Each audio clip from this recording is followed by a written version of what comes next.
It's 8 o'clock in the morning. It's kind of cool. What shall we do? Let's just hook up a little team and go. Little team. There we go.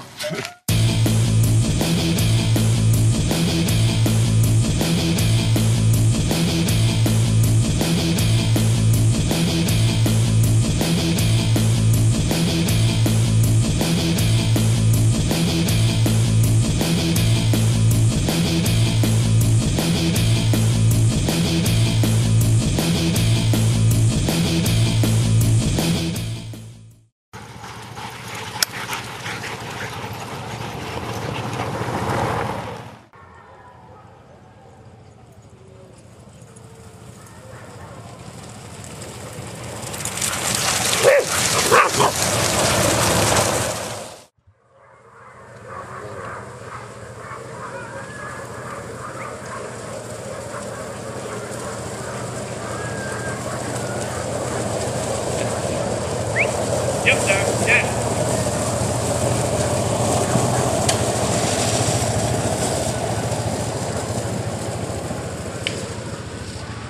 Well, Paul, was quite an impressive show you put up here, having 24 dogs hooked up, all well behaved. How did it go? Oh, and great. It was the first time this year that we run the big team. Actually, 22 when we hooked the gang lines together. We lost 2 dogs in there because of the tug line. But yeah, they're starting to come together. We've been training for about 3 weeks, and like I said, it's the first time we've run the big group together. I've been notorious for running long strings of dogs, and Christy, my handler, she loves it when we do that because it's thrilling. It's an adrenaline rush. How fast were you going? 19 was the fastest we went. We were kind of averaging about 16, so the dogs had a blast. They haven't gone that fast all year. They were just having fun. Well, it looked like you're all loping, having fun, stretch all beautiful. So you said you just started training about 2 weeks ago. What did you do all summer long?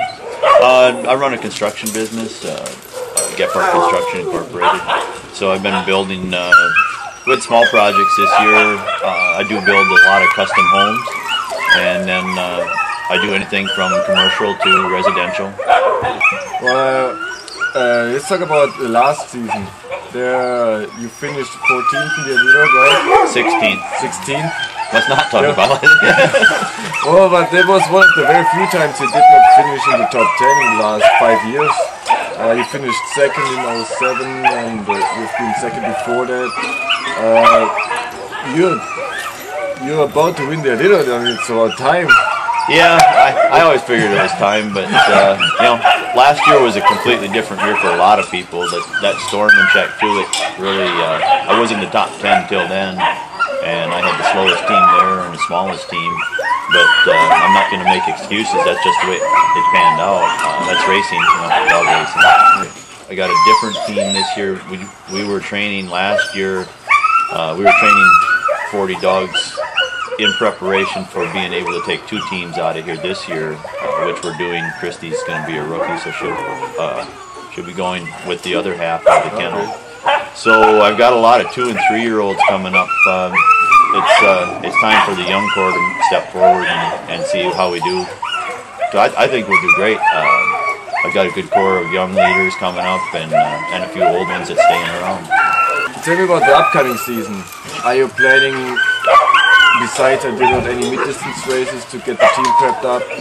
Yeah, we're talking, Christy and I have been talking about what we're going to race, because neither one of us have to race. She's already qualified for Iditarod, and I don't have to race any mid-distance races, but I think the dogs, my feeling is that the dogs need to race something just to get into race mode, you know, kind of like I anticipate racing, you know.